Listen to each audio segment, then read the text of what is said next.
Thanks very much. I want to tell you a story about my earliest experiences with place. I grew up in a small two-bedroom home, fieldstone home in Memphis, specifically South Memphis, and it was the type of neighborhood where the children barged into the neighbor's home without knocking. I could walk around the corner and get to the grocery store, the drugstore, the library, very important, and the movie theater. I could walk a bit farther and I could get to school. It was, shall we say, intimate.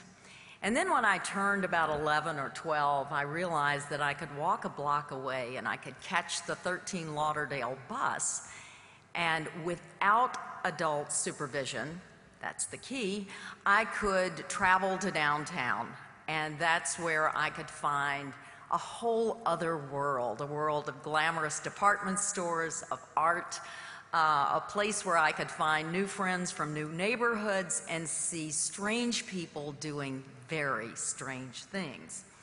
I didn't know it then, but now as I look back on it, it really was I grew up in the perfect place. It was what we now label a 10-minute neighborhood connected to the city's employment and cultural center by transit. Now, back then, the population of my hometown, Memphis, was 500,000 people. We were all neighbors. We were laid over 128 square miles, and every place, the whole place, including downtown, was really pulsing. It had a sense of vibrancy, and we would all gather on the river, on the Mississippi riverbanks every May to enjoy Cotton Carnival, and people really acted like neighbors. They acted like they all belonged to the same place. And so if you think about it, there were 4,000 of us per square mile. Now, 40 years later, the population of Memphis as a city, not the metro area, but the city, is 650,000. And to be honest, it feels empty. The city pursued a multiple centers strategy when, in effect, its population would only allow it to support one robust single center. Memphians, yes, that's what they're called, are now spread over almost 3 times the land area, and density is now 2,000 fewer people per square mile. People hardly feel like neighbors, they certainly don't act like it, and they share few public experiences. Now that, in one small story in one faraway place, is as good an explanation of the difference between places that work and places that don't work that you'll get from me during this meeting. Well-made places, in fact, have certain natural advantages. We call it the city advantage. Well-made places, cities that are compact, mixed use, diverse, where transportation choices are easy and plentiful, naturally have a greater variety of choices. They are more convenient in that there are more choices close at hand. They offer more opportunity in the form of access to education and jobs, and they are places of discovery, places where you can find people, products, experiences that you didn't even know you wanted. It turns out that wages, productivity, entrepreneurship all rise with density. That's what the new research tells us. Intellectual spillovers that drive, very importantly, innovation and employment drop off dramatically, we've learned, as firms and people move simply more than a mile apart. The bigger the city, the more the average citizen owns, produces, and consumes, whether it's goods, resources, or ideas. And as Harvard economist Ed Glazer likes to say, density doesn't just make cities more productive, it makes them more fun.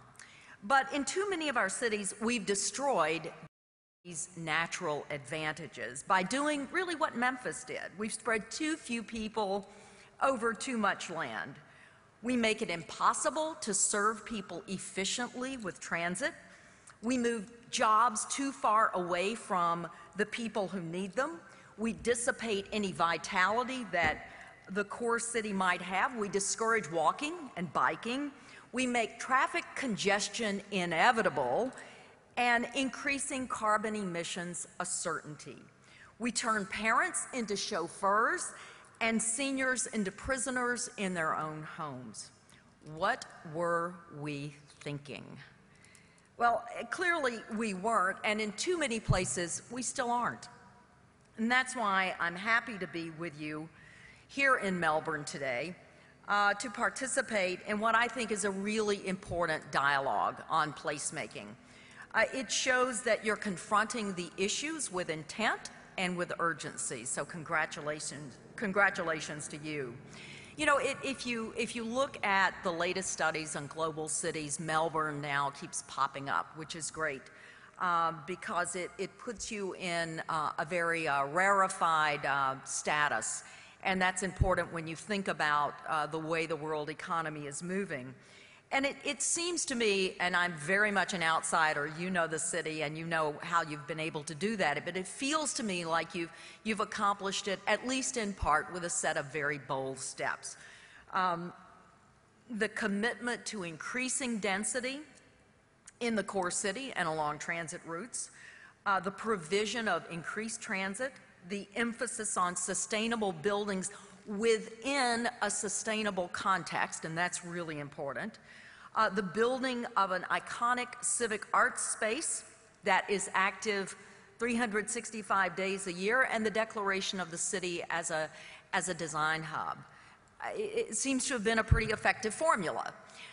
Chicago, where I now live, has done much the same thing with a formula that is somewhat similar. It has a strengthened city core over the last 15 years, a place where people didn't used to, you couldn't find people after dark. Now it's a 24/7 environment with a lot of housing, 60,000 college students in the core, and a revitalized theater district, all served by robust public transit, a sophisticated climate action plan that was driven by a strong mayor, and of course, Millennium Park. How many of you have been to Millennium Park? A few of you, and maybe you've seen pictures of Millennium Park. It is certainly, it's an amazing place. 2 blocks from my house, I have to say. I enjoy that public realm very much and feel it very special. It actually is the largest green roof in the world. It covered a despicable service parking eyesore, and it completely changed the real estate dynamics in the Loop, in the Chicago Loop, which is the Chicago CBD. Although I love your term, the CAD, the Central Activities District, much better.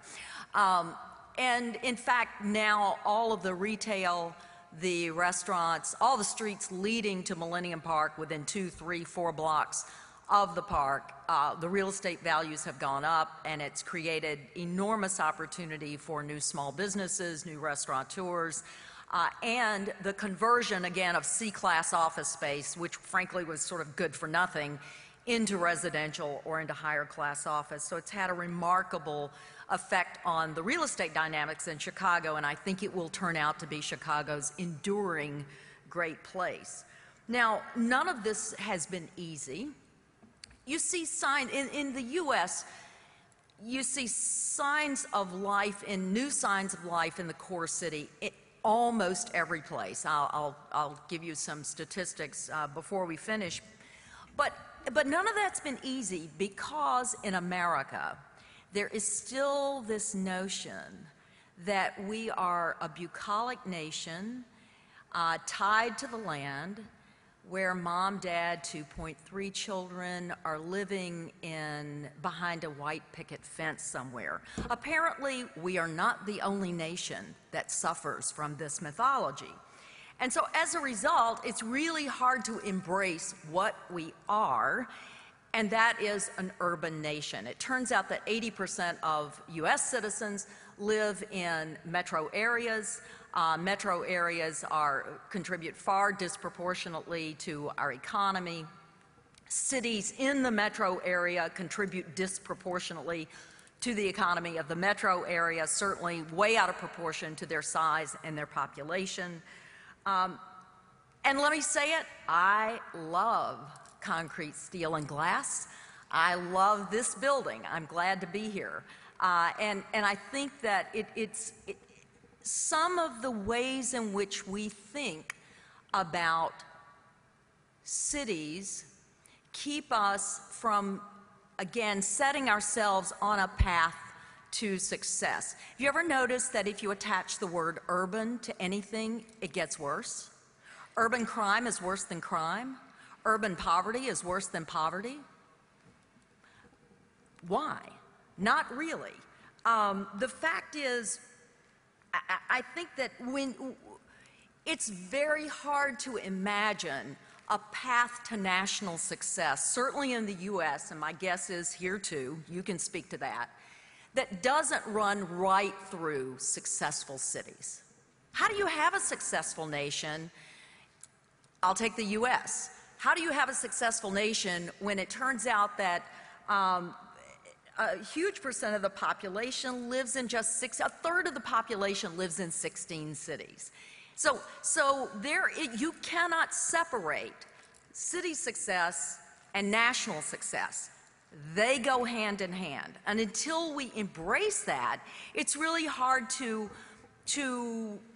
be honest about what we have to do to be successful and where we have to be successful. So I want to talk a little bit about what I see as some. Let me just say this. The fact that there are now some trends running in favor of cities, and that's different, that's relatively new, that is very good for people who care about this topic of placemaking. It's also very good for the success of our nations. So I want to talk a minute about those trends and just sort of let you see what we're seeing. I mean, it's interesting if you look at where demographics are headed. Let's just take that topic for a minute. Less than 25% of households today consist of mom, dad, and kids living under the same roof. Americans are delaying marriage, they're delaying childbearing. The more education they have, the longer they are delaying. And then, of course, many people are not getting married at all. So if you have more singles, more power couples, fewer families with children, delayed marriage, delayed childbearing, it's sort of the perfect demographic for cities, or at least what we thought of as the perfect demographic for cities. I will say I've raised 3 kids in the heart of 2 different cities. And I actually think the city is a great place for child rearing, because instead of becoming independent at this one magic age of 16 or whenever you get a driver's license in Australia, in fact, you get this progressive maturation and independence that comes from being able to be mobile on one's own. And I think it's fantastic, and it sort of creates the village to raise the child. At least that was my experience. And of course, not only are there demographic shifts, there are these big economic shifts that we all know too much about. Not too long ago, bigger was always better. In the U.S., we believe that real estate values would always go up, gas would always be cheap, and conventional wisdom said that people would move anywhere for a job, and the competition among cities was regional. Well, things have changed. The bets on rising real estate are certainly all off. People now say they value community. This is very interesting. They now say, research will show you that people are now saying they value community as much or more than they do their home. Because now, with tougher economic times, and that may not, I don't think you've suffered in the way we have, but I will tell you that when times are tough, people are saying, I need a community to get by. I need my network as a safety net. So now it's not just about the house, it's about the community the home is in and how strong that community is. We also know that the increasing price of gas has really sort of shut down this notion of drive to qualify. How far can I go to get a cheap house? The gas price is not an issue. Turns out it is an issue, and we've done a couple of pieces of research very